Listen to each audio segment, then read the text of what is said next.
pressure looks good. Following up. Roger roll with planet. Water tower supply! Flight downside of speed off. Yikes. You bet. Concur. We don't need any more of these. All right, folks, you know the drill here. Let me know if you can hear me, and let me know if you can see us. You're part of our remote production team here for NSF Live. We've got a very special show for you today. For the first time, a very special guest on the show. So I want to see some 5x5s and welcomes in chat. We are going to be talking today with somebody you've probably seen before, Peter Beck of Rocket Lab. Peter, thank you so much for joining us here at NSF Live. Oh, my pleasure. Goodness. All right. And then also here on the show today, we will have Thomas Burghardt, one of our normal hosts that you've seen around here. Thomas, how are you doing today? I'm doing great. Thanks to Peter for joining us, and let's learn a bit about some Rocket Lab and some stuff. Should be exciting. Yeah, good deal. So I see a ton of 5x5s over here in chat, folks. I'm going to do the little disclaimers and stuff like that as we get going, and then we have an hour and a half with Peter here talking about Rocket Lab, Electron, 3D printed nozzles, reusability, everything that they've been doing, all the way out to Venus coming up here. So stand by, and I appreciate everybody joining us for the show today. Today, you know, we always do these shows live. They're a Q&A, they're audience interactive. We want to be able to hang out with y'all. This isn't just like a now welcome to the broadcast sort of thing. That's not how we roll. So what we want to do over the course of the show is answer some of your questions. If you've got questions for us today, tag us in chat at NASASpaceflight. Got some cool software that Michael's written for us that's going to pull it into the queue, and we'll try to get to as many of those questions as we can. We never have enough time to get them all, so please be patient. It'll take us some time to get over to them, and if you ask a question, there's no guarantee we'll get to it. Also, a special thing for today, we're able to do all these broadcasts because of y'all's support, the super chats and all the stuff that happens. Today is going to be a little bit different. We're not going to be reading out any super chats on the screen or anything like that. It's just going to be an hour and a half hanging out with Peter. Well, an hour and 27 minutes. I need to stop talking so they can get into it here. So without further ado, Thomas, I think that's everything we were doing, all the disclaimers and stuff, right? Ask us questions, not talking about super chats. Yeah, sounds good. I'll start with some questions, and of course, chat, like you said, tag us with that at NASASpaceflight, and we'll bring some of your questions in too. But I want to start sort of big picture Rocket Lab. This is actually the 3-year anniversary this week. Rocket Lab made orbit for the first time, was still testing. You've now got 18 Electron missions under your belt, as well as a couple Photon missions with their new satellite bus. So I want to look ahead 3 years in the past. How about 3 years in the future? Where do you see Rocket Lab as a launch provider that sometimes builds satellites, or a satellite maker that offers their own launch service? Where do you see Rocket Lab in a few years' time? Yeah, no, thanks, Thomas. Well, I mean, I think it's fair to say that I kind of feel like we're about 30% done with, you know, from where I actually want to, you know, see the company go. So we've got a lot to go yet. And look, the Space Systems group has grown enormously this year. But you know, really, we created that to try and lower the barriers even further to get people, you know, ideas and innovation on orbit. So I think you'll see that kind of combined launch and spacecraft offering becomes a lot more frequent in the future, because there's just so many advantages with coupling those two things together. And it always drove me nuts that I'm quarter German and quarter Scottish, so I love efficiency, and I'm tight as all heck.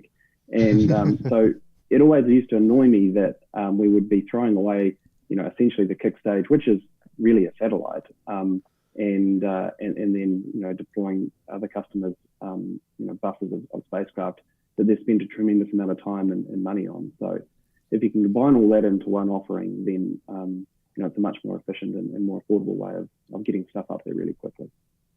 Let's talk about that, because Photon did begin as this kick stage, which was effectively the third stage of Rocket Lab. From the very beginning, like, the kick stage wasn't a new part. That was from the first Electron launch, right? Correct. Yep. So were the changes really dramatic at all, as far as turning that into something that can stay on orbit even longer and support a sort of satellite mission? No, not at all. I mean, I was always surprised that when we announced the kick stage that everybody didn't say, "Oh, Pete's building a satellite," because, you know, there's even like the little kind of flat cutout panels, you know, around the kick stage on the first flight where the solar panels go, and it was but it was always intended to be a satellite from day one, from the very first beginnings of the launch vehicle design. So that was powered by a Curie engine, which was the second of two engines. So we also have the Rutherford engine, which of course powers the Rocket Lab vehicle or the Electron vehicle itself. You've now developed this thing called Hypercurie, which we can actually see behind you as part of a interplanetary version of the Photon bus, because you want to go not just to low Earth orbit, but beyond. So what did you change to upgrade that to another new engine to go to Hypercurie? Yeah, so Curie has been a real workhorse for the kick stage. It's a lovely bipropellant, or in fact, it can even operate in monopropellant mode. Hypercurie is kind of the next evolution from that. We've made a few tweaks to the propellant combination such that it's hyperbolic. It makes it much more reliable. And then also it's electrically pumped. And that's a bit that's super exciting about this is, electrically pumped satellite propulsion system is a perfect example of electrically pumping rocket engine, because those electric, obviously we use the sun to recharge the batteries when we're not doing the course burns, and it's kind of like free energy. So the amount of nitrogen you need to carry is very, very small. Like if that was a pressure fed system, then the nitrogen, the amount of nitrogen you need to carry is really quite parasitically quite expensive. But with the electric pump, it's, you need a tiny little tank of nitrogen, and saves a lot of mass. And so is that new for Hypercurie, or did the original Curie engine also feature electric pumps? No, the original Curie engine just pressure fed. So it's super simple. Lovely little engine, but this is quite a step up. We gain about another 10 seconds of ISP, and also the electric pump gives us a lot more efficiency. And so these Curie power kick stage, which has been operating for a while, Hypercurie is going interplanetary, but you're still using that Curie powered kick stage on your everyday missions. In fact, just earlier this week, we had another one leaves the crust, 18th mission. Are you discovering any new things about things you can do with this Curie kick stage? Are you getting creative? Any extra cool stuff you can talk about with that? Yeah. I mean, I'll probably get in a little bit of trouble here, but so this last mission was super cool. So we were going to a high altitude, so sort of 1,200 kilometer altitude, and there's a really nasty radiation anomaly over South America. So we do what's called the Buchanan maneuver, named after one of our GNC guys, where we actually fly under that radiation anomaly, and then we come out the other side and use Curie to raise our perigee and trim the orbit and get it where we need to be. So we completely avoid flying through that horrible piece of radiation. On this particular mission, we added a bunch more tanks. The tanks for Curie are about the size of in between a basketball and a baseball out of carbon composite, and we added a bunch more of those because we needed, we obviously needed more total impulse, and did that maneuver and raised the orbit and deployed the spacecraft, and then after that we did another big long burn and lowered the perigee really low, so that that kick stage burns up in a relatively short time frame. We've done missions where we've gone up to 500 kilometers, dropped off spacecraft, then lowered the perigee and apogee and dropped them off at 450. We've done a plane change, so we did a 1/2 degree plane change with it, where we dropped off some spacecraft, and then we wanted to try and demonstrate that for our own purposes for another mission that's coming up. Once we had deployed all the spacecraft, we did a plane change and also muck around with some orbital altitude. So that upper stage capability, multiple relights, and really enables us to do some cool stuff. Yeah, Peter. Hey, real quick, tell me if I got the right thing here. You said the tanks were about the size of basketballs. Did I get? Oh, it's the same picture you have in your background there, isn't it? I just noticed that. Are those the tanks you were talking about that we got on the screen there? No, so there's two versions of Photon. There's the Photon Leo, which basically repurposes the upper stage of the vehicle, the kick stage. then there's this it's called Photon Interplanetary, which is considerably larger. So those tanks you see there are they're sort of yay round. That spacecraft fills the fairing of Electron completely. So the interplanetary version of it is basically a flying fuel tank. Nice. And so that stage is so much bigger. Are we going to see, when you're ready to launch one of those interplanetary photon missions, are we going to see some sort of weird fairing to hold that in, or does that fit in the normal Electron fairing we're used to? Will we be able to tell the difference just watching the launch webcast, for example? No, it's designed to fit in the standard Electron fairing. So, but I think we might have to change some of the paint stripes on the vehicle, like every recovery vehicle, we put some red stripes on it. So maybe with some interplanetaries, we need to change up the color of our stripes. Venus colored, perhaps? Yeah, there you go. Well, I might just take that. There you go. Well, let's talk about that, because I can think of two big interplanetary photon missions up ahead. And since I mentioned Venus first, I'll go there first. You have mentioned a personal interest in sending a science mission to Venus, and different than most sort of interplanetary science missions, you're talking about Rocket Lab sort of frontiering this instead of trying to get launching a NASA probe, for example. Different mission, we'll talk about that in a second. But this Rocket Lab sort of developed Venus mission. What are the goals of that kind of mission? When are we going? Yeah. Will there be a live camera view from the upper stage? That's a question for Das. What are we going to see for that? Yeah, well, I mean, so maybe a little bit of context here, because you don't wake up one morning and decide you're going to Venus. Sure.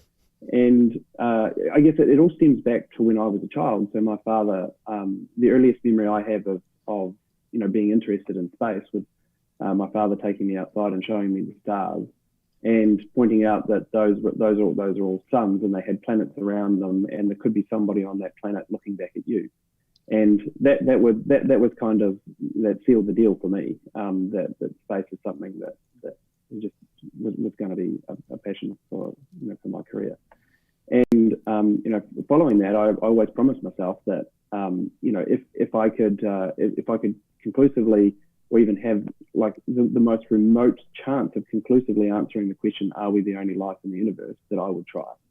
And I've just been blessed that we've reached a point in the company and with the resources we have that it's feasible to try. And look, I'm not as naive to expect to whip over to Venus and dip a probe in the atmosphere and find life, but certainly I think if you have the resources, it's just totally unacceptable to not even try. So I went to our board and said, hey, look, can I grab a rocket and a spacecraft and see if we can find some life on Venus? And I think at first they thought I'd lost my mind, but after the discovery of after Sarah Sager and the incredible team there's discovery of phosphine, it looks a little less crazy now. But the mission to Venus is really, I'm trying to accomplish two goals. One is, look, we're going to send an instrument, and we're working with an incredible science team to Venus, and we'll put a probe into the atmosphere. We get about 280 seconds of time in the atmosphere to make some measurements. At the moment, the instrument is looking like a laser tunable mass spectrometer, especially focused around the phosphine region, and we'll see what we can see what can be found there or validated or proven. And I think that will be a great step forward if successful. And the other part of the program, and the reason to do it, is typically these interplanetary missions are measured in decades and cost a large amount of money.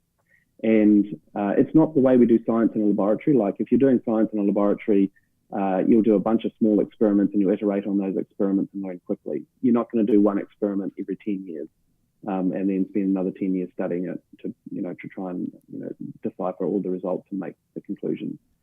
So I think we can really move planetary science forward if we can go and visit these places frequently. We might not have quite the same exquisite instruments, but we can learn and iterate very, very quickly. So ultimately, that's what we'd love to see as well. And the best way that I could figure that of demonstrating the utility is just to go and create that platform and go, and then hopefully others will in the wake see the same thing. So it's a. Oh, go ahead. So no, I'm just saying it's a high risk mission, and it's trying to accomplish some big goals. But I think even just getting off the pad will move things forward. First private mission to another planet, and just trying to demonstrate the utility of high frequency and small probes. You mentioned a spectrometer on your side. Have you gathered any interest from those other groups who have maybe some other experience as far as interplanetary science goes in maybe offering to tag their own instruments along for the ride as well? Is there, partnerships coming up there? Yeah, no, look, this is intended to be a great partnership, and we already have a partnership with NASA on this. And we're working with the science team that made the phosphine discovery in the first place. And a bunch of other organizations. So no, it's very much a global effort. There's researchers from all around the world participating, and I tell everybody, look, we'll get you there, but one past that, we're not really much used. So Right. there's a much larger science team and instrument team in behind it that can really do the work. So once Photon gets there, you of course have mentioned a entry probe into the Venus atmosphere. Will the Photon satellite actually perform any sort of orbital insertion and stay at Venus for a while? Is it going to be a flyby from the Photon perspective? What does that flight profile look like right now? Yeah, totally. So we launched in May 2023. That's when kind of its minimum energy between the planets. And we use the same kind of technique as we're using on the Capstone mission to the moon later this year, where we do a bunch of orbit raises, so sort of anywhere between 8 and 12 burns, and then we obviously move out on our final trajectory, and we make a couple of course corrections on the way. As we approach the planet, we separate off the re-entry probe and do a small course correction maneuver with the actual Photon Venus. It's not an orbiter; it's really flyby.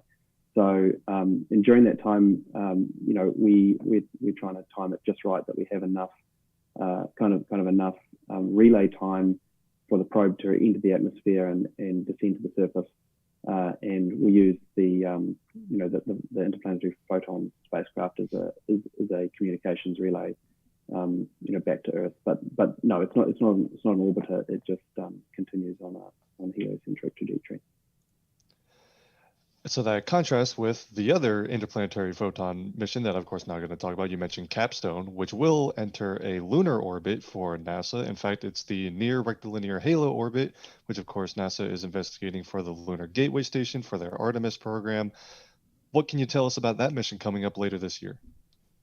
Yeah, so when we won that mission, at the same time we said, well, if we're going to do this mission, let's make sure that we build the spacecraft that can go to the moon is the same spacecraft that can go to Venus. So fundamentally, that spacecraft that you saw before is basically the same spacecraft that will go to Venus. So that's kind of point one. Now, our job for NASA actually ends at a translunar injection. So, we have a customer's, in this case, NASA's spacecraft on board, and much the same trajectory. So we launch into a really low perigee and moderate apogee, do a bunch of orbit raising and maneuvers, and then finally do one TLI burn. After that TLI burn is complete, we separate off the satellite, and that continues on its own path, and it has its own propulsion system to put it into lunar orbit. Now, that's officially the end of the mission. But as I said to the team, if you're going to put yourself in a TLI burn, it would be a little bit rude to just end it there. So we have an internal stretch mission goal where we're going to try and do a low altitude lunar flyby and get some nice images along the way. And that will help us prepare for the Venus mission as well, operating in deep space. Absolutely. I cannot imagine those low flyby images would be amazing. I'm definitely looking forward to that even more than I already was. Um, Talking about that mission a little bit more, that of course is launching from one of your new launch sites coming up, Launch Complex 2, Wallops Flight Facility, Mid-Atlantic Regional Spaceport in Virginia. How's that coming along? We know we've got another mission before Capstone. That's going to be the debut of the mission for the U.S. Space Force, I believe, correct? Yeah, correct. So that's the monolith mission for the US Space Force. That's right. And so I believe we're waiting on Rocket Lab's working with NASA for your automated flight termination system certification, something that Rocket Lab is fairly unique in having. How's that coming along, and when might we expect a Wallops debut for, NASA spaceflight launch photographers who want to see a Rocket Lab launch in Virginia? So I'm asking for some friends. Yeah. No, absolutely. It's $1 million question, like quite literally. So, the vehicle's there, the pad's complete. We've wet dressed it, we're ready to fly. But we have an autonomous flight termination system that has, we work with NASA on, since flight one. I mean, even on flight one, we were shadowing this AFTS unit. So we've been working a very long time with NASA. So the range in New Zealand, so the LC1 range is FAA certified to fly this AFTS system. But out of US federal ranges, the process is a much longer process to get certification. So where we're at right now is NASA have written the core software for the flight termination system, and the NASA Wallops range guys need to certify that software in order for us to be able to launch from a federal range using that. So that's kind of the process in which it has to occur. Now, it might sound easy. Oh, look, it's just some, AFTS software by nature is generally pretty basic because you don't want it too tricky. So you might say, well, it's just what's taken so long to just certify some software. This should be pretty quick and easy. But I guess you need to think about it in the context of the larger goals here, which are to create an off-the-shelf flight termination system for anybody to use, all launch vehicles to use on all ranges. So while it might be relatively simple to bespoke a system just for Electron, the bigger industry goal here is to make it available for everybody. So that's kind of what NASA is focusing on to make sure that this is a product that everybody can use in the future. And we made that commitment from day one when we started working with NASA with the AFTS in the first place. So if you're just writing lines of code for Electron and certifying them, that's one thing. But if you're writing lines of code for just about every vehicle that you can imagine under the sun, then that takes a little bit more time. So we're obviously very eager to get that complete and get that vehicle flown. But that is the gating fact here right now is waiting for NASA to finish that certification on their software. Hey, Thomas, real quick, there's a relevant question from chat here. You mind if I hop in real quick? Absolutely, please do.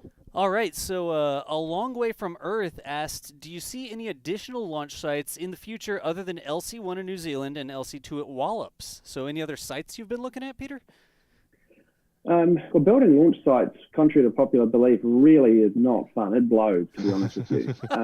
It's incredibly expensive and incredibly, not especially an Electron site, because it's we try and leave as much of the complexity on the ground than take it into the sky. But the team's got pretty good at it. The LC1B was done in really. So in LC2, to be honest with you, was done in a really compressed time frame. So the team are incredibly good at building launch sites. But launch sites don't make money. It's just a massive cost center.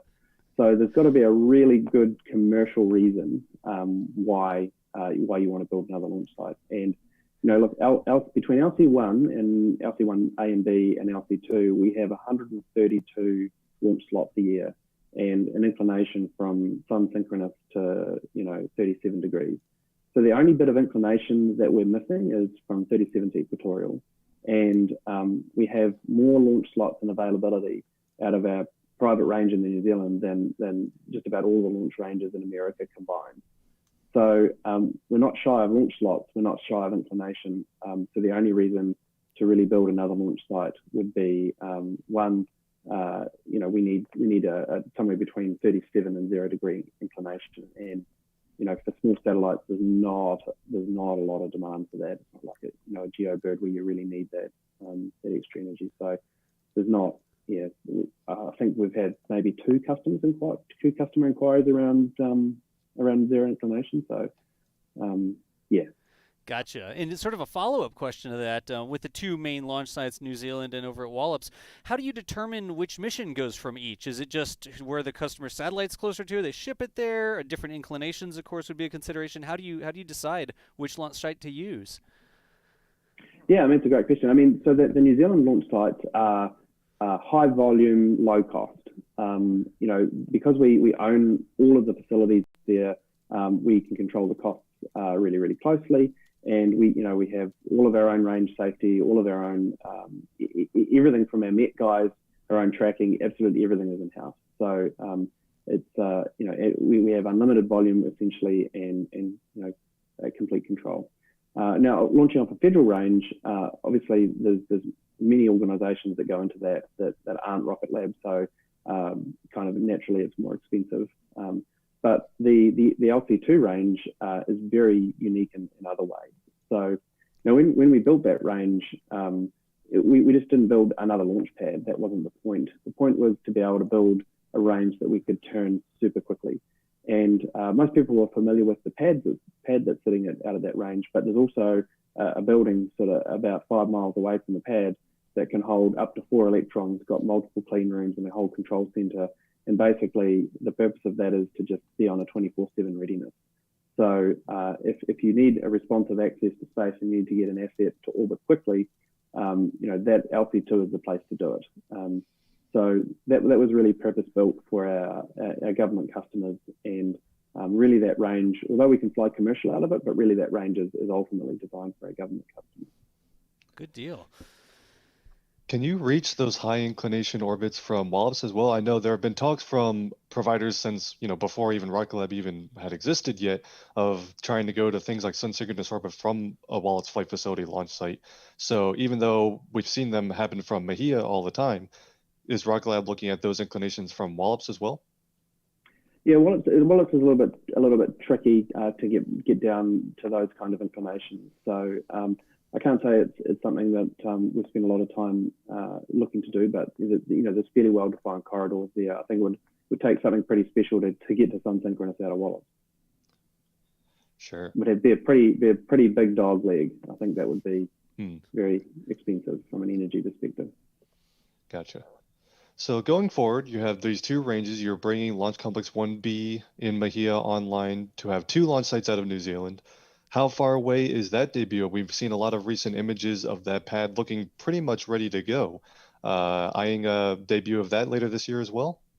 Yeah, absolutely. Yep. No, we hope to have that pad really soon. We've got a mission coming up where we would love to have 2 vehicles on each pad and launch them in close succession as we can. So the justification for that second pad was obviously more launch capability, but it gives us the ability to do preventive maintenance and make sure that the pads we're not tied to one particular asset. What's super cool though is that in theory we can launch simultaneously from either hemisphere, both southern and northern. So one out of LC2, one out of LC1 simultaneously.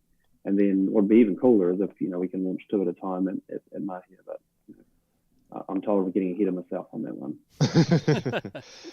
So if we're going to do a race of 2 electrons to orbit, it's going to have to be one from Virginia and one from Mahia is what we're hearing. I think we could settle for that. You launch like a thing 1 and thing 2 sort of deal. Yeah, it's a good idea, yeah. You guys have got good stuff. I mean, it's a steal. This is good. I'm liking the ideas. As far as going forward, how many missions you might split between these 2 different launch sites? Are you still seeing Mahia do most of the heavy lifting where you leave Wallops for, like you said, the specialized maybe government customers? Or do you see a more even split between the various launch sites? What do you think? Look, it's completely program specific, really. So, the LC1 is designed as a high throughput pad, whereas LC2 is more bespoke and we've got 12 launch slots a year available to us out of Wallops. In New Zealand, we have 120. So, but certain programs, will require larger numbers of launches, and whether those are government programs or civil programs, LC1 or LC2, it really depends on the nature of those. But I guess a high level broad brush stroke is that LC1, we've set that up as our high volume pad. So you've got the pad bottleneck kind of opened up. You got soon to have 3 launch sites online. So now you just got to get enough rockets to launch from those pads. And of course, your very innovative solution for that is not to just build rockets faster, but to build less rockets and fly the same rockets over and over again. So let's talk a little bit about Rocket Lab's take on recovery and reusability. We already had return to sender with a splashdown of a first stage. How does that stage look, and how far are the teams as far as data review and getting ready for the upgrades for the next attempt? Yeah, so we were, it was obviously a great result to get that stage back. That stage is completely cut up now into lots of different pieces. So we cut all the tank up, and there's different kind of heating regimes around the tank that we're trying to understand and test all the material properties. It's an all carbon composite vehicle, so it's not it's different to obviously an aluminum or stainless steel. But carbon composites have their own unique properties when they've been thermally cycled, especially elevated to an elevated temperature. So we're really making sure we understand all that, understand all the flight dynamics, and we've already stripped components off, and those components will be reflown shortly. So that's all good. We made basically no upgrades to the base heat shield. And we knew the base heat shield was going to fail because, until we had the data, it's kind of, well, how do you make a decision on what you should do with that? So, this first one, the bottom end was pretty toasty. This next one, we've got a new version of heat shield. So we hope we'll keep that bottom end in good shape on the next one. And that'll be coming up in I don't know exactly, can't remember the tail number, but up in a few flights. I was down on the factory floor the other day, and it was that vehicle was just heading to paint, so it's coming along pretty quickly. And then after that vehicle, so the next flight is basically a repeat of the last flight, where we've got an upgraded heat shield, and we'll do another splashdown. The flight following that is actually a block upgrade, and it has some new technology on there that we'll discuss a little bit closer to the time. And then the ultimate goal here for us is to try and get one back in the factory by the end of the year that at least in theory we could refly. That's the goal that's been set to the team. So that's kind of the trajectory we're following on reusability. And that will require not a splashdown, but a mid-air recovery, correct? Or do you think there's a chance to refly a splashdown booster? Well, we're going to splash them down here for a little bit more time. Just there's a lot we need to understand. Not just from a vehicle standpoint, but from a safety standpoint, and also from an operational standpoint. So we just need to get a little bit more experience with that, and then we'll start introducing the video capture. But at this point, that's not kind of the hardest thing to do yet. The hardest thing to do is to get it back in condition that we want to refly it again, and that's kind of whether you splash it down or capture with a helicopter is kind of irrelevant. So we got another question from chat that's relevant to that real quick, and I'm just going to keep jumping in with questions, Thomas. Sorry. Yeah, please do. Just all of a sudden, DOS jumps in. So will you attempt to recover the boosters as standard procedure, or only on certain flight profiles or missions? What's your plan there for everything? Yeah, obviously, ultimately, as many things as we can. There is a payload hit to doing a recovery system. And with a small vehicle, that becomes a much bigger deal. So, on a large vehicle, you might have a 10% lift margin, which equates to a ton of extra payload. Right. You apply a 10% lift margin on a small launch vehicle, and you've got 10 kgs of payload left. or 20 kgs of payload left, depending on where you're at. So the margins here are just are scaled, but the scale is just not very very helpful. So there will be a bunch of missions, I'm sure, where we won't be able to. We'll have to fly in expendable mode, and that's fine. But wherever possible, obviously we'll try and fly in a recovery mode, because that just helps everything out enormously. Yeah, and when you price those, is there like a price difference for, well, we can recover this mission versus this mission we have to go extendable or expendable? How do you price that out for customers? Yeah, I mean, I'd say it's early days to really understand what economics we can pass on to customers in that respect. Look, if we can achieve the ultimate goal, where we scoop it out of the sky and fly it back and stick it back on the pad, charge up the batteries and go again, then that has a pretty dramatic effect on economics. But also, we don't really need to look across the SpaceX to see the time that it's taken them to get to the point where they are now, which still requires a reasonable amount of refurbishment. Obviously, it's getting better and better, but there's still going to be a learning curve to go there. So kind of our number one priority is to do this is around launch rate.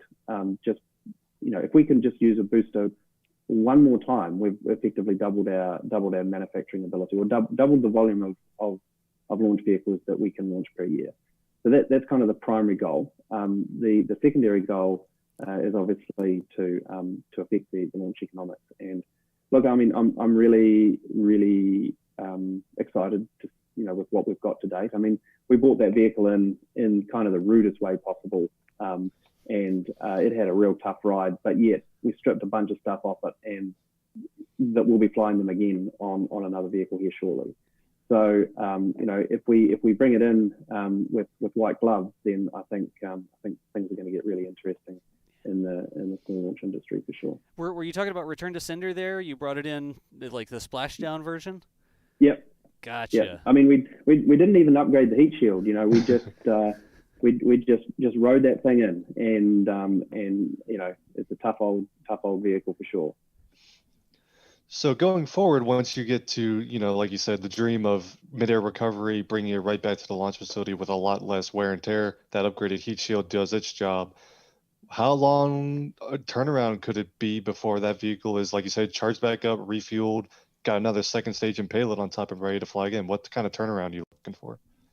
Well, I mean, look, we to be honest with you, we haven't looked that far ahead and really looked at all that. But I mean, the reality is that a launch vehicle arrives at the launch site a few weeks before we fly it currently, in the form of a first stage and a second stage and a payload module. And the time for integration, the team down there have got it down pretty short.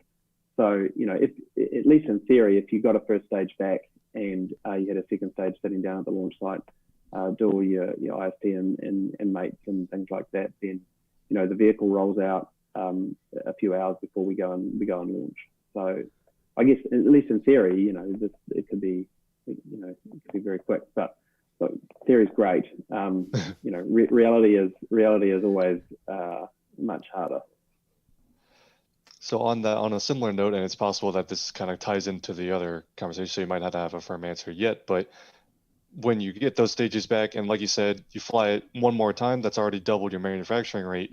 Is that what you're expecting, or could you foresee a time where a first stage booster from Electron flies 10 missions or even more down the line?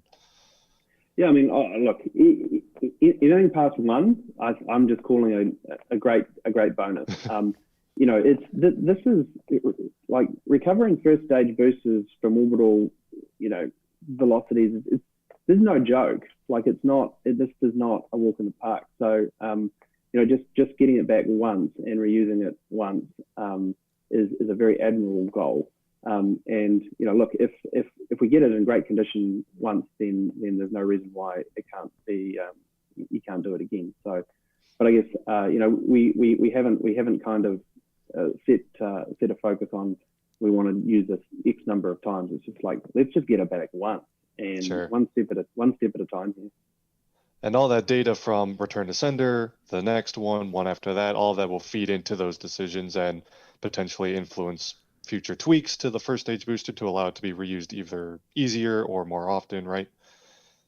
Oh yeah, like recovering something is like multiple orders of magnitude of more intelligence than you can doing anything with telemetry.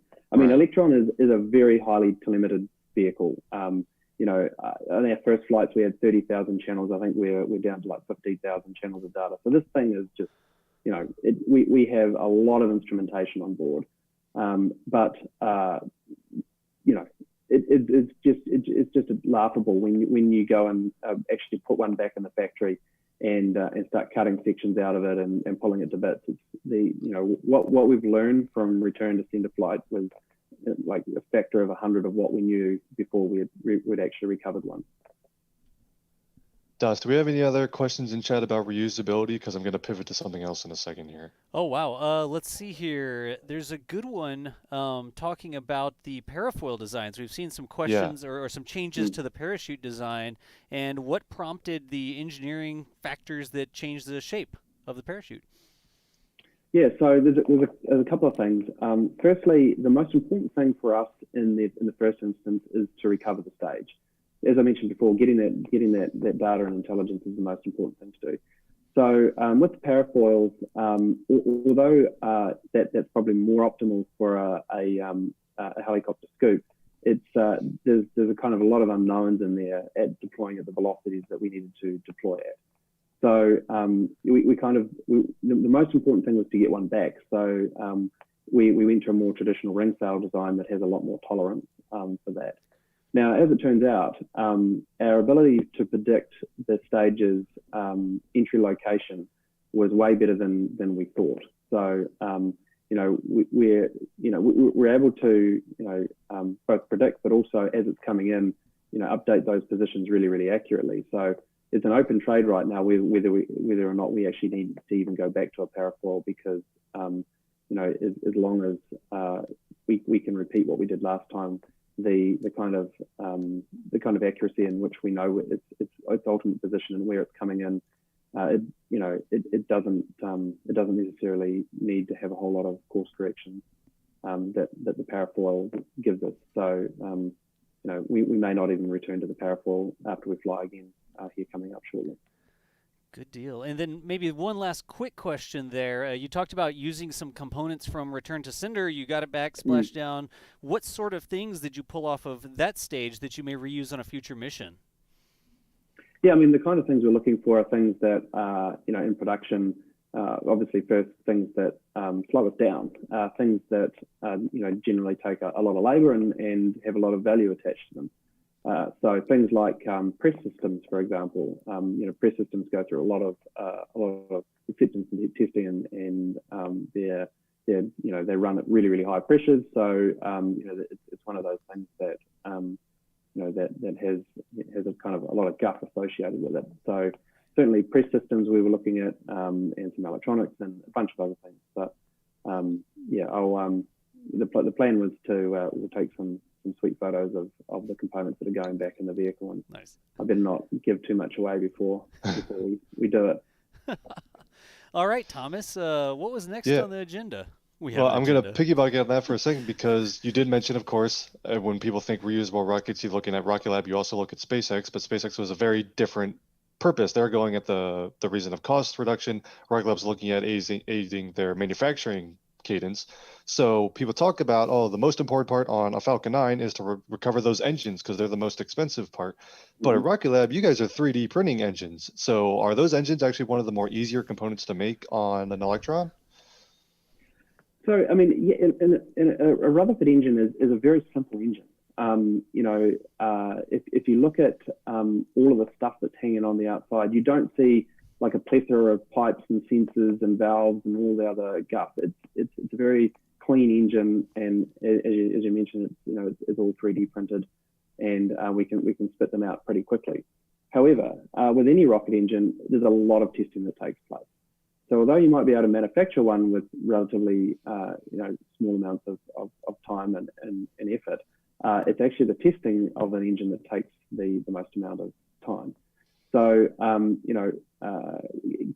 able to reuse an engine, although the componentry might not form a big part of the cost, actually transforming that componentry into an engine that you're happy to fly is where all the value is.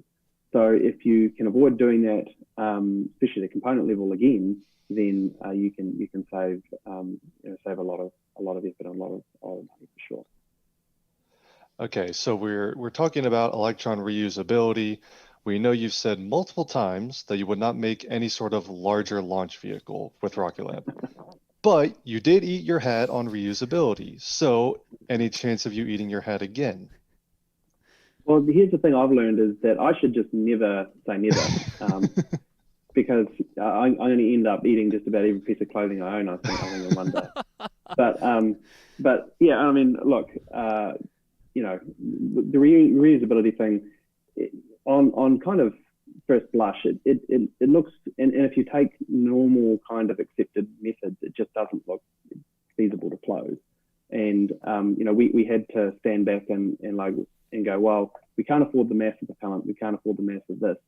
So what you trade there is you let the atmosphere do the work, and you trade in infrastructure. So you trade infrastructure with respect to boats and helicopters and all that other stuff that you need to be able to successfully recover it.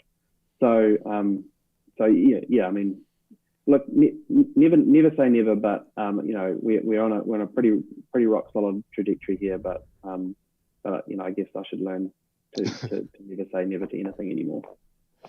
If you were looking at some sort of different launch vehicle or a next launch vehicle for Rocket Lab that might not be larger per se, is there something else that the original Electron design, which of course has been upgraded a couple times, but overall a very similar rocket to the very first one that flew, is there something that you would change or a different approach to a small sat, dedicated launch vehicle that might either come from Rocket Lab in the future, or rather, if you could go back and look at the Electron design, if there's anything you would tweak or change to make it an even better small sat vehicle?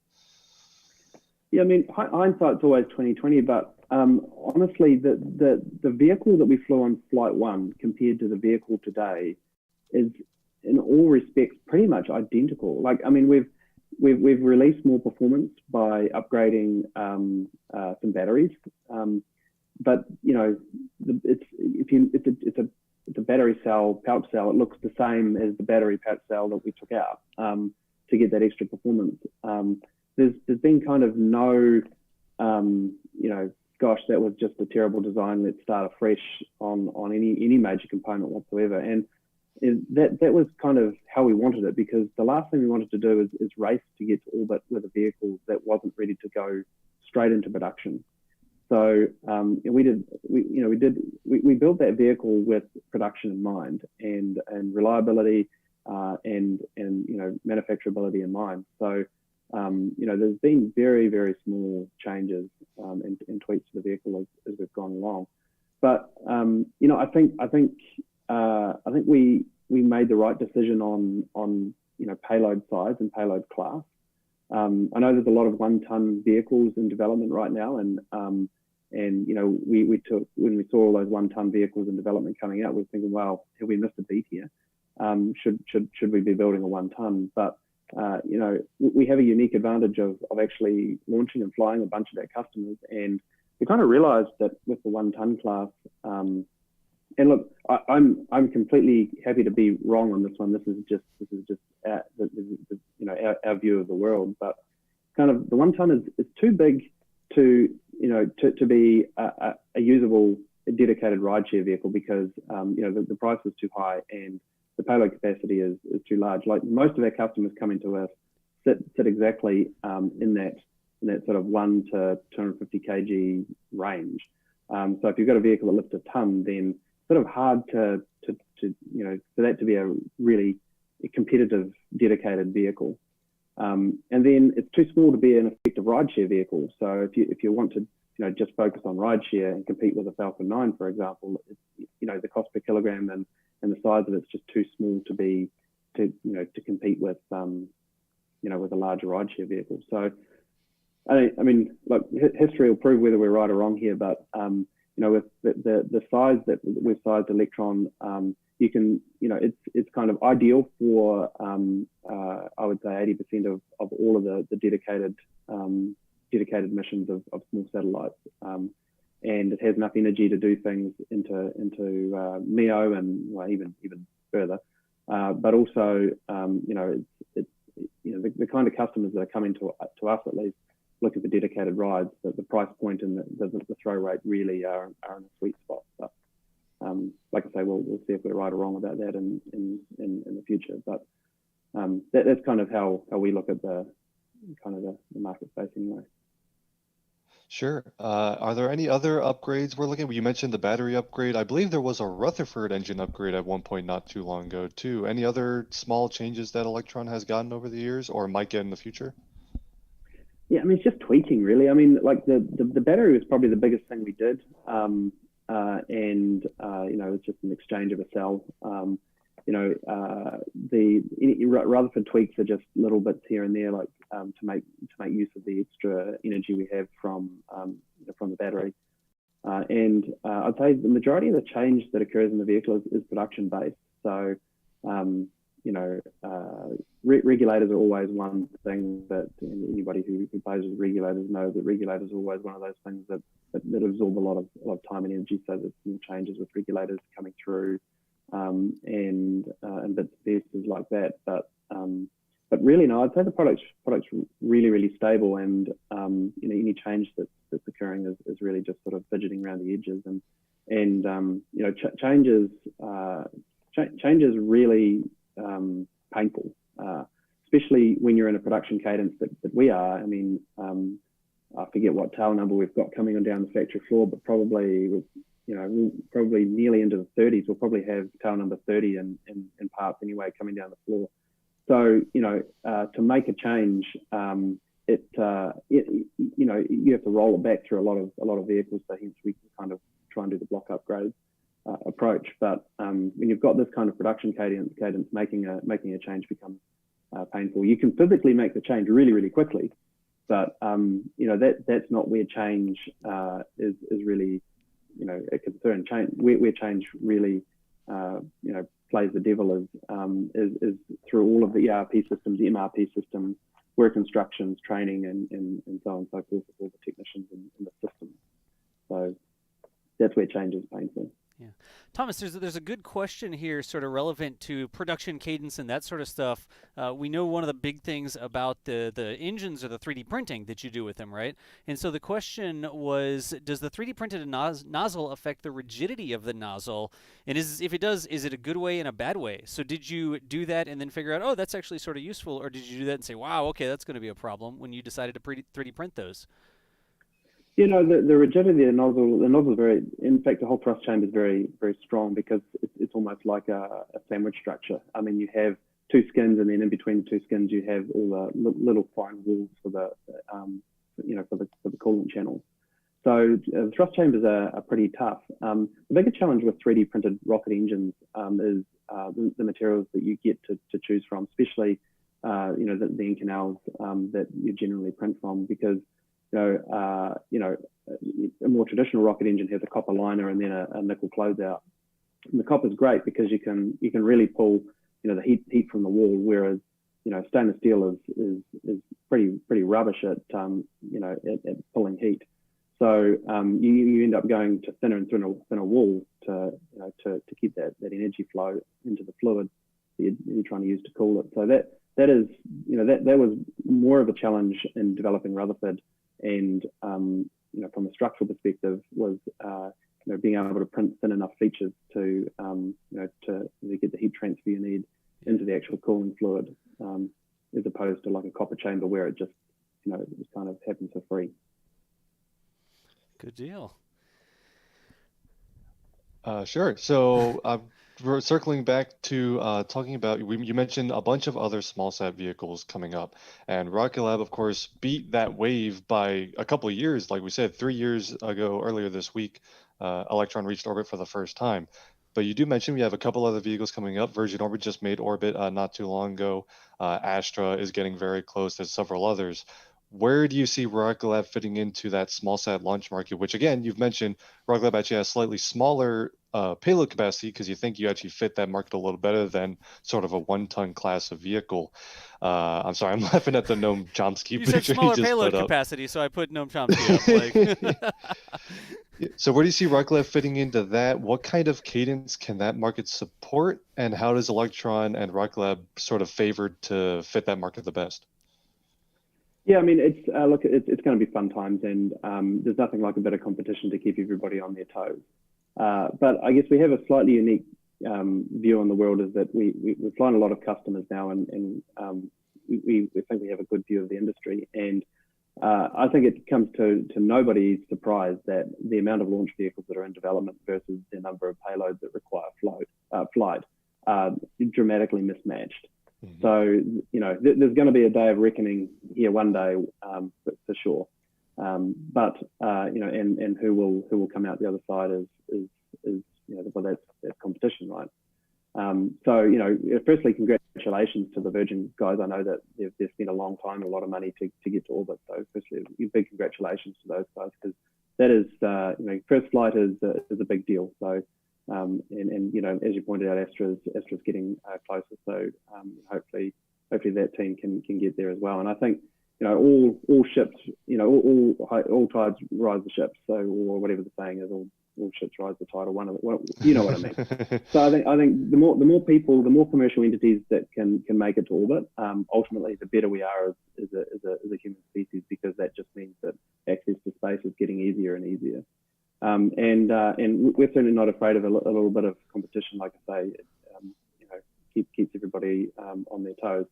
But if I think back from a Rocket Lab perspective, getting to first flight was hard. Don't get me wrong, but it consumed less capital, less time, and probably it was a lesser factor of lost fleet than actually because when you've got no customers and you're just focused on getting to orbit yourself, your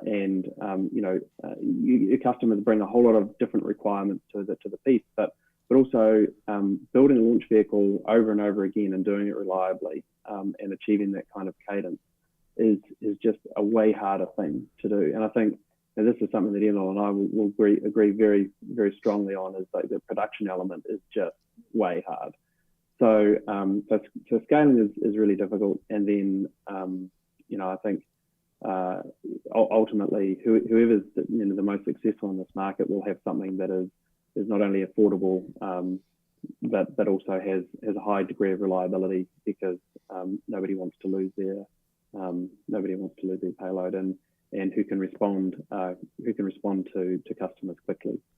This the last flight that we just flew. It was 6 months from initial customer contact to them being on orbit. So being responsive, and I think it's going to be important as we go in the future. So it's going to be a fun time. Absolutely. As the people who cover all of these launches, we completely agree. What a problem to have. The better. And the more launches we can webcast, the better, which is why we are very much looking forward to getting some cameras at Wallops. Don't worry. But so you mentioned reliability, and we were talking about reusability earlier. Do you think that'll factor into even, of course, Electron has been very reliable in its first 18 missions, only 2 failures, the first being that very first flight, which again, you mentioned getting to orbit is so hard. And even though it's a test, only failed because of what, 1 line of code or something like that? Yeah, it wasn't even on the vehicle. So it was a flight termination system. So basically it was one tick box in a piece of configuration software that wasn't ticked. So it accumulated error as we ascended, and it accumulated such an error in position that it pointed the dishes to the center of the Earth.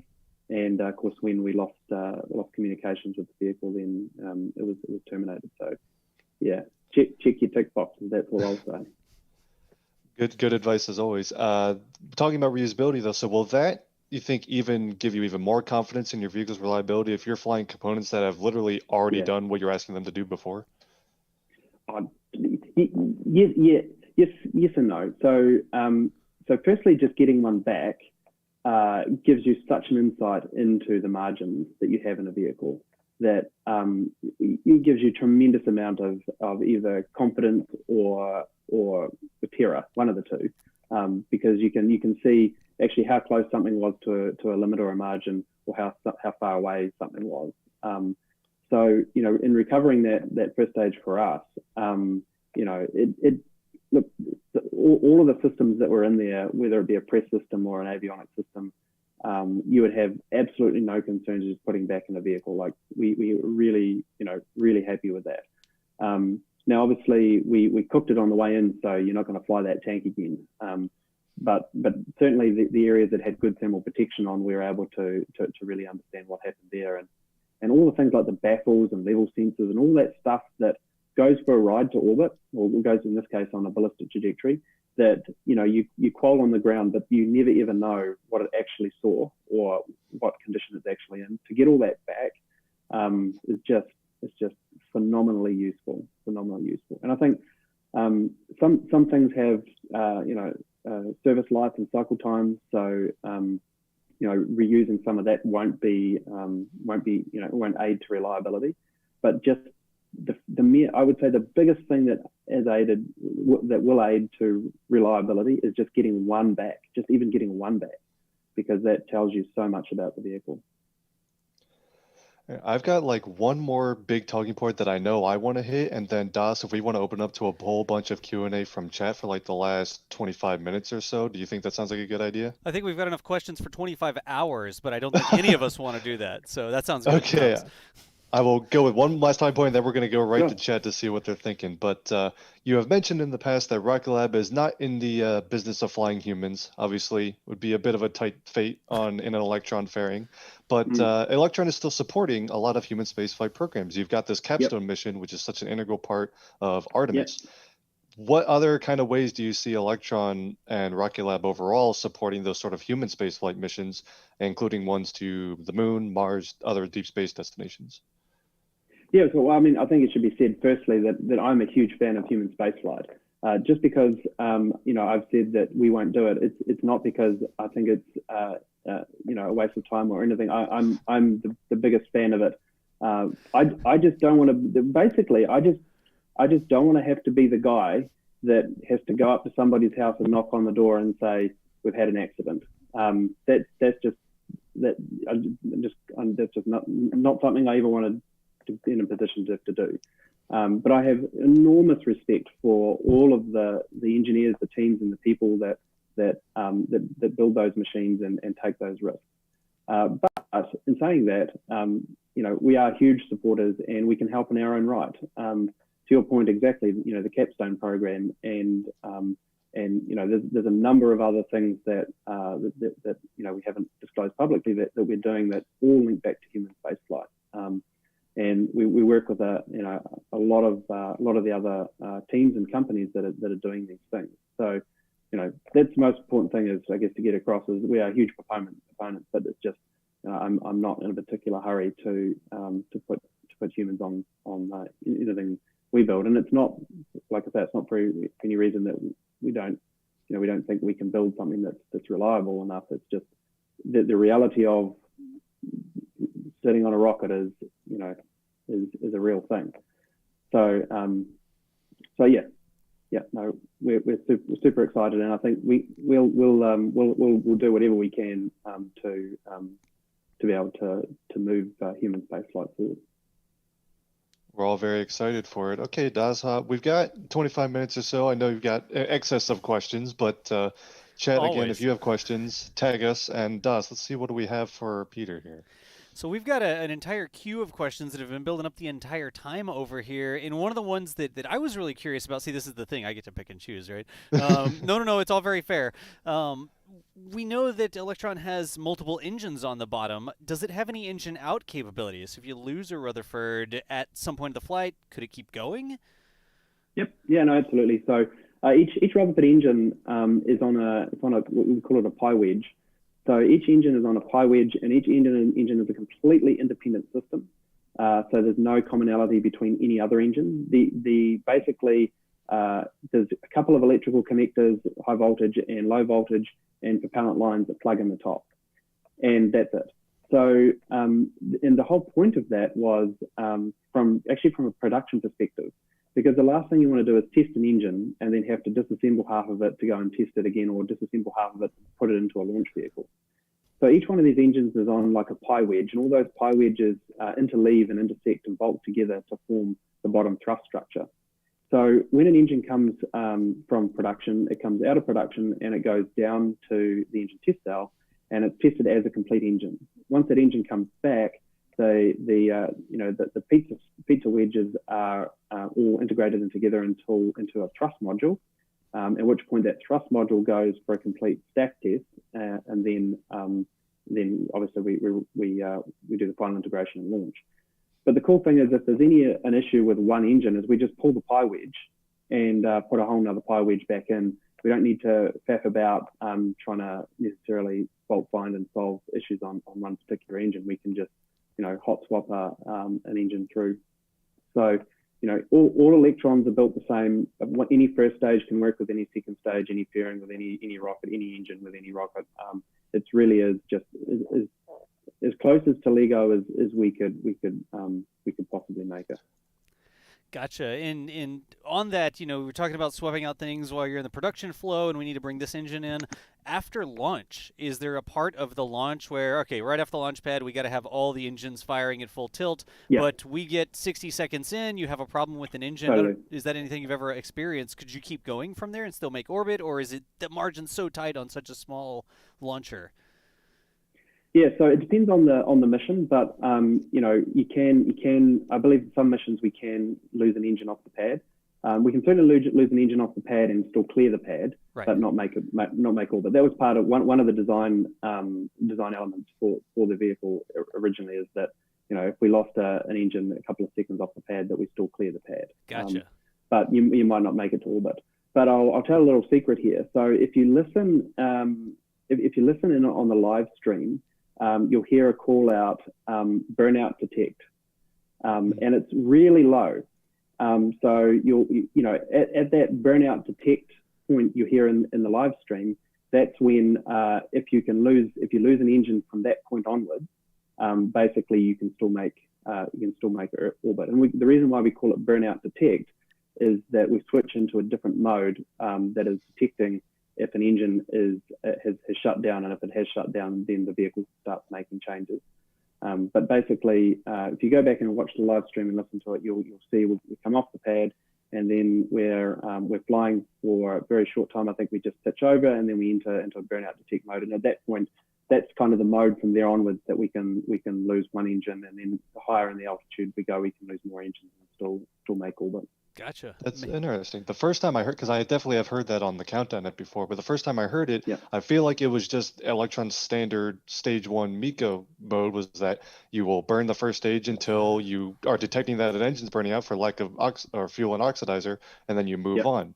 So it's actually that engine out capability. So does that mean that first stage burns for a specific amount of time, and if the engine's had a good day and there's some residual propellant left, you'll just leave that in the tanks, or does that first stage burn until fuel depletion every mission? I mean, with a small launch vehicle, it's absolutely critical that you use all the residuals. I mean, if you've got a 100 kg payload, you can't leave 100 kgs of propellant in the tank. Right. And this is the beauty of the electric pump, is that we're load sensing that pump the whole time.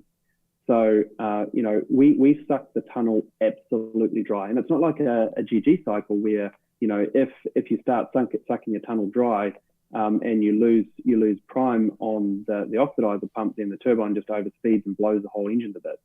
With an electric pump, we're just load sensing those pumps at all times.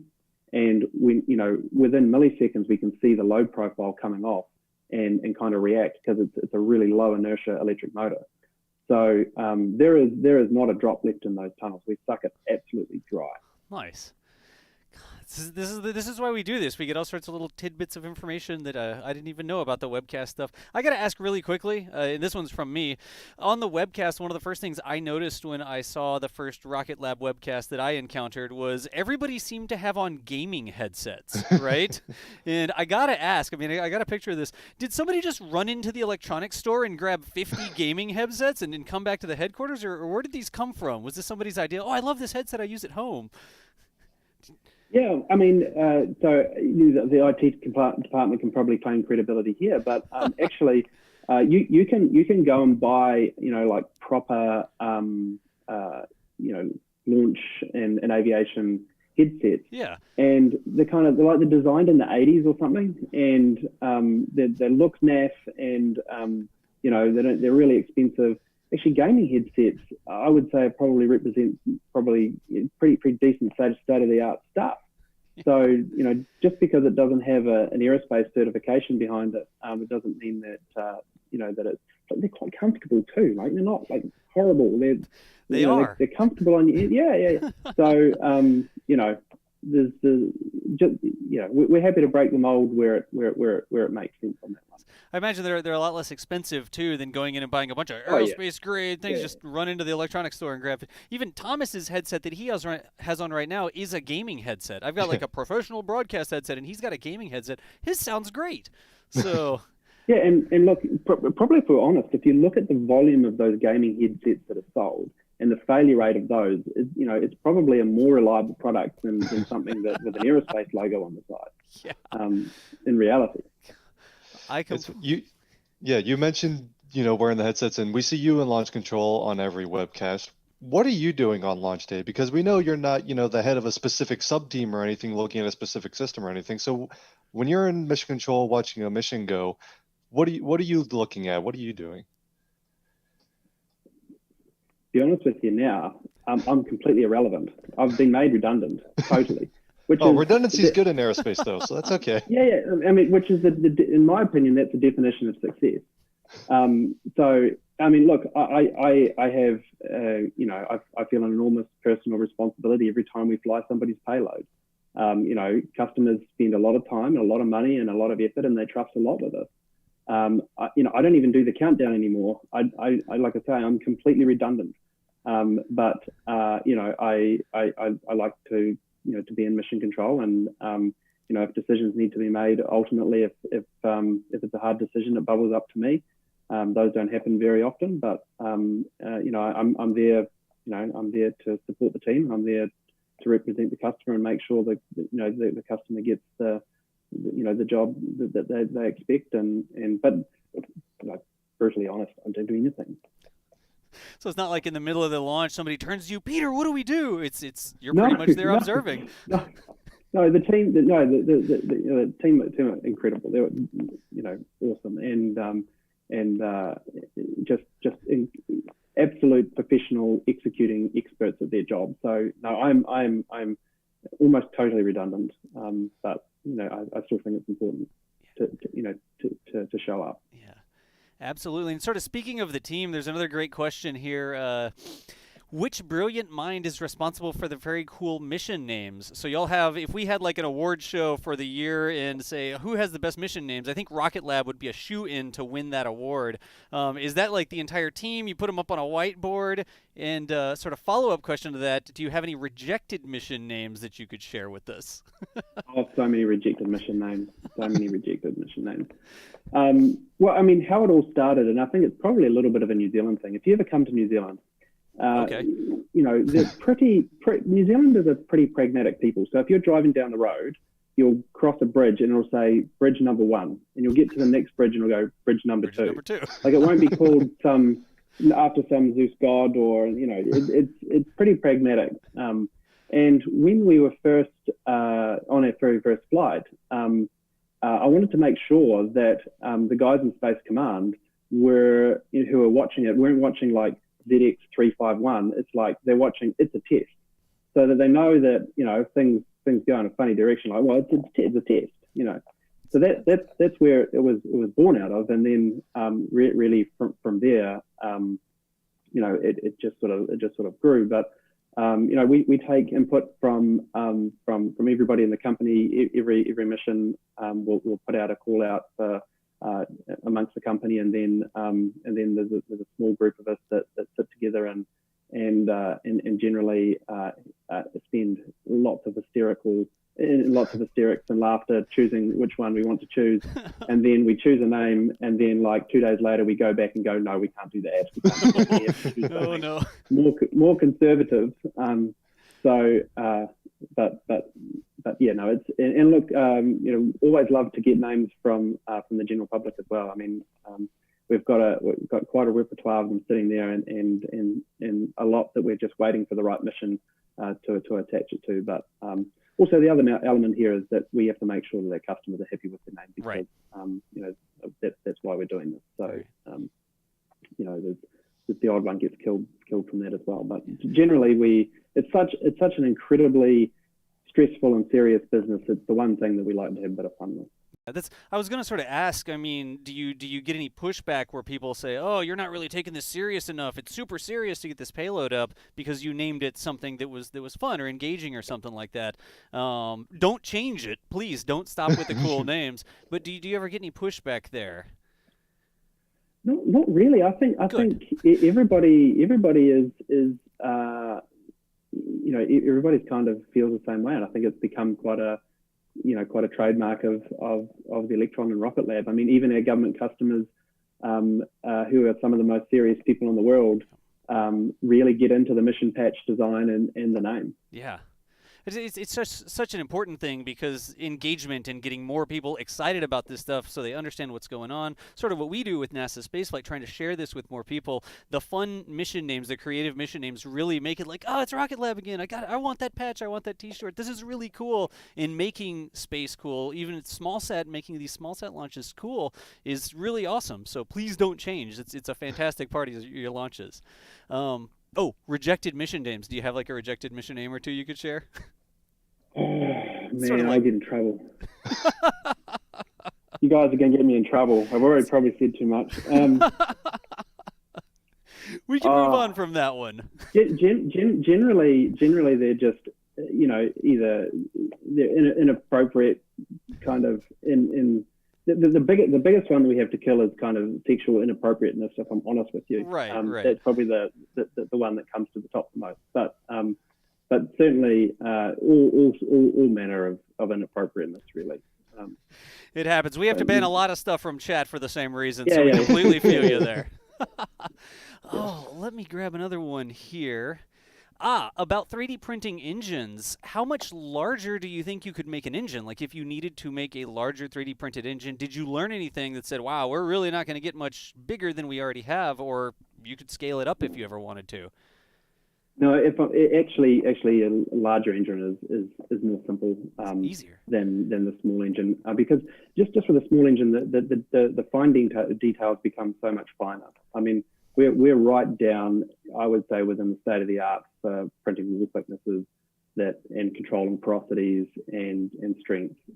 If we had an engine twice the size, then that would become much simpler. So gotcha. I would say there's a lot of things on a small launch vehicle that are just so much harder to do than on a large, larger platform. But some things are simpler, but there's a lot that really hurt. Yeah. So speaking about larger platforms, and I'm just getting all sorts of questions here, how do you see yourself fitting in with some of these super heavy, huge launchers that are promising these really cheap payload to orbit prices, right? How do you see Rocket Lab fitting in when somebody's out there saying, well, I can send $2,000 a kilogram to orbit, no big deal, 10,000 kilograms, 100,000 kilograms, whatever. How do you all fit into that sort of environment? Yeah, totally. I mean, this is there's a fundamental difference between kind of a dedicated launch vehicle and a rideshare vehicle. I mean, if you were trying to get to London, and I said to you, you can fly to London for $5,000, or you can get on this other plane, and it's going to take you to Australia for $200. It doesn't help you get to London. So and that's kind of the fundamental thing. Like the customers fly an Electron because they have a very specific orbit or timeline they need to reach.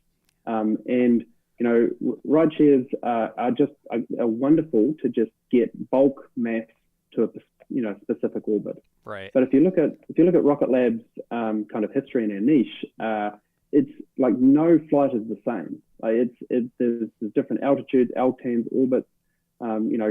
We not this flight, but the one prior to it, we had an instantaneous launch window so that the customer could sync up the LTAN exactly with another one of their spacecraft. You just can't do all these things on rideshare. Right. So yeah, I mean, it's the difference between a bus and an Uber is another good analogy. Yeah, that's exactly the analogy we were talking about previously. It's like, well, all right, you can get on the bus with everybody else and it'll take you to York or London or whatever, and then you get off and you got to get to your house yourself. So then your spacecraft or whatever has to get you that last mile to the orbit, right? Versus you get in the Uber and by the way, NASASpaceflight, not sponsored by Uber, et cetera, et cetera. You get in the Uber and it takes you directly to your house and drops you off right where you need to be, and that's what Rocket Lab does. Versus, let's hop on the bus and get you close enough to your orbit, figure it out from there, right? Yep. Yeah. Exactly. Yep. All right. And you don't have to stand in the rain waiting for the bus. That's true. You're exactly right. You don't have to stand in the rain waiting for the bus. We all know Bahia is one of the most beautiful launch sites in the world. We're all jealous. It's fine. What a terrible place to stand around and wait for a launch, right? Yeah. Let's see here.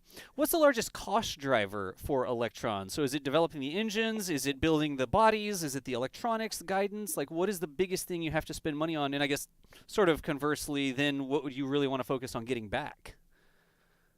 Yeah, so I think probably maybe about 70% of the cost of the launch vehicle is actually in the first stage. And of that, the majority of the cost goes into engines. And the cost of engines is not BOM. It's not, parts and materials.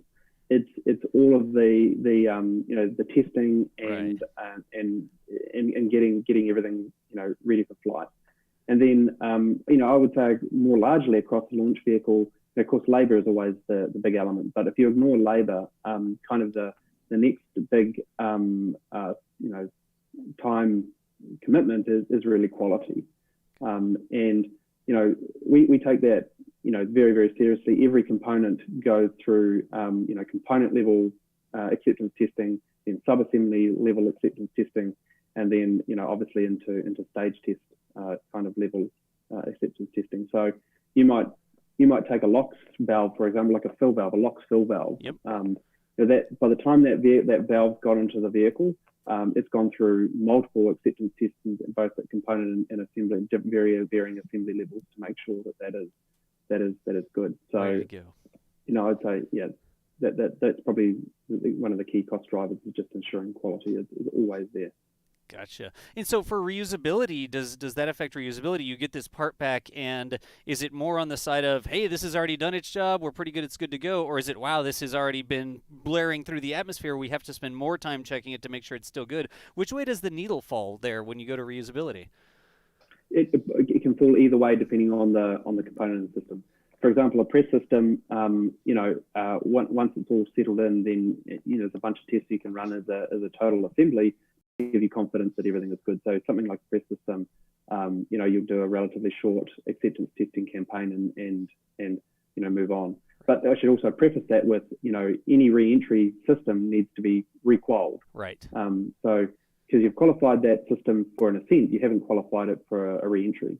So that's some of the work we're doing right now is requalifying a bunch of these systems using the re-entry environment, such that we can be ensured that it's qualified for ascent and return. But then something like a tank skin, that is a completely different scenario where you're really going to want to do another acceptance test and probably spend a fair bit of time on that, because that sees a pretty harsh thermal environment. Right. So the needle swings either way. Like there's as with anything in space, it's always a giant engineering compromise. Gotcha. We still have like 5 minutes left, and I'm nowhere near the queue of questions, so I'm really scrolling and trying to pick the ones I like the best. No, I'm kidding. They're really good questions here, especially things that we haven't talked too much about. And I like this one. What were some of the technological obstacles when developing the system to catch the rocket with helicopters? So was there a lot of experience to lean on there that you were able to say, wow, okay, the military has done this or something? Or was that like green grass, you're trying to make this stuff up from scratch? What did you run into when you decided to do that? Well, firstly, I love helicopters, so we just had to prove that this was going to work, so I could justify owning a helicopter. So that was kind of most important.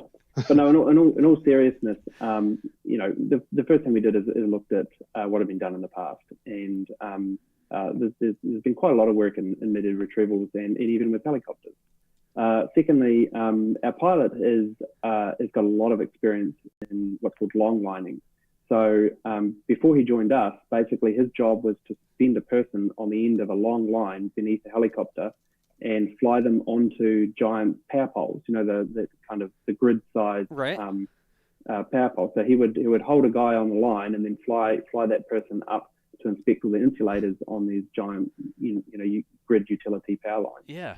So when we said to him, "Hey, we want you to catch a rocket out of the sky," he just said, "Well, that'll be fun," and but really wasn't entirely too phased about that as a thing to do.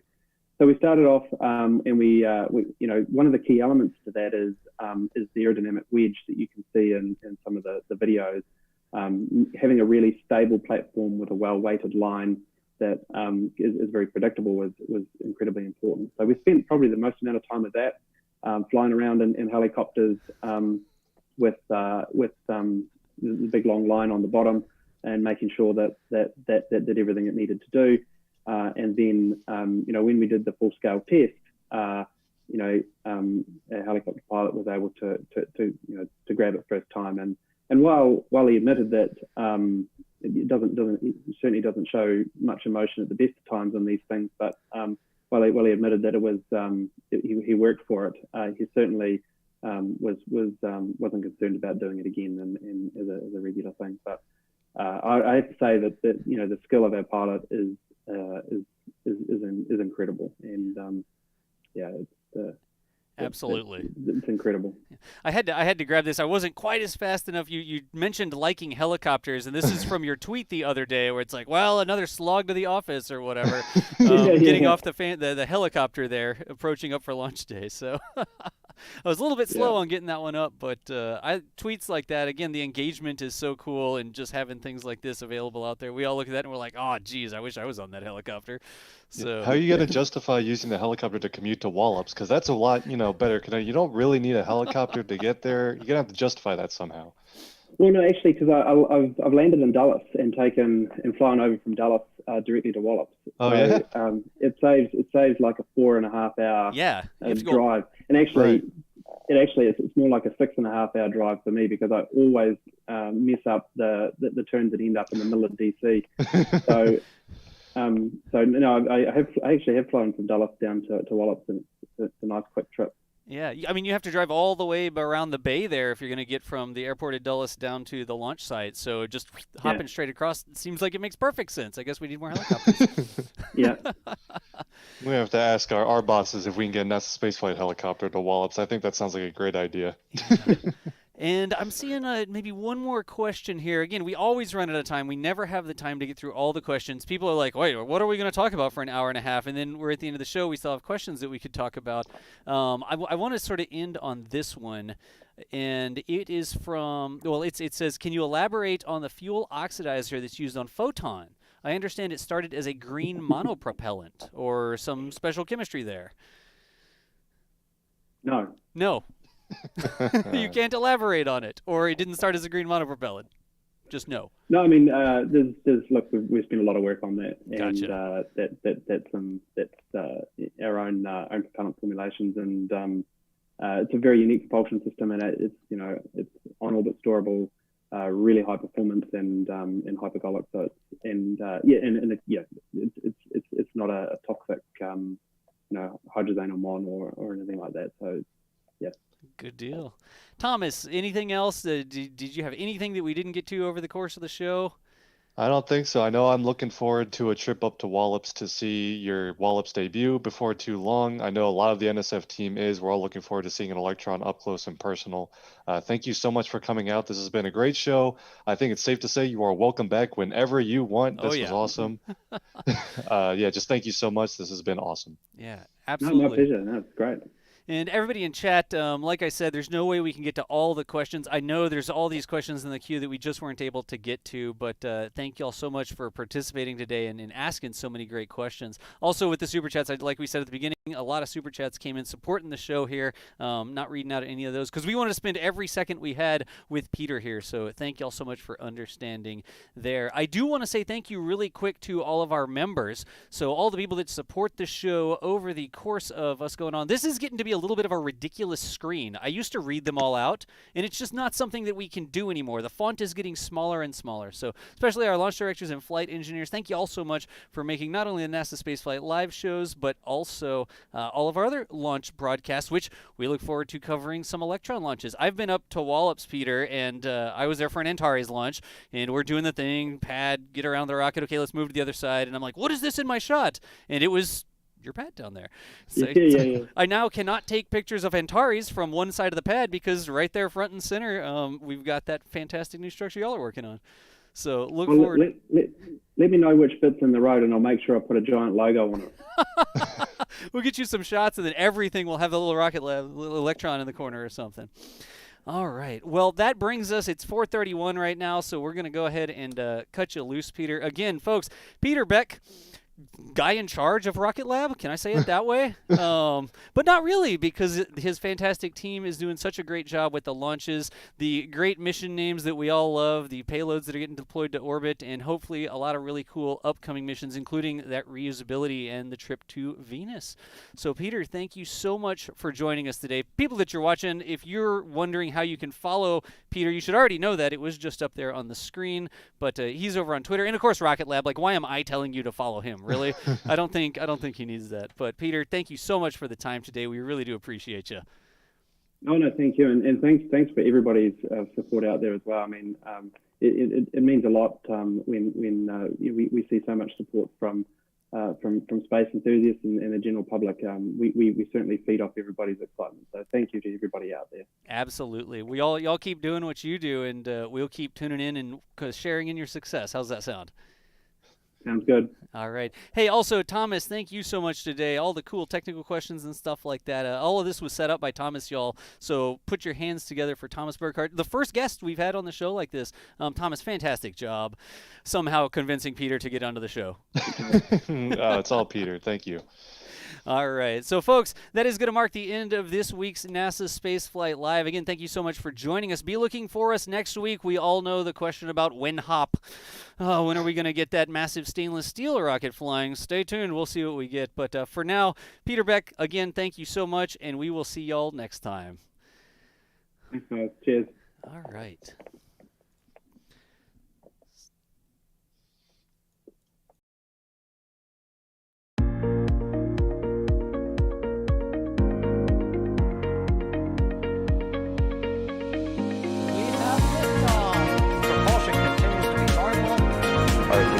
Pressure looks good. Doubling up. Roger roll with planet. Water power supply! Starting outside of speed off. Yikes.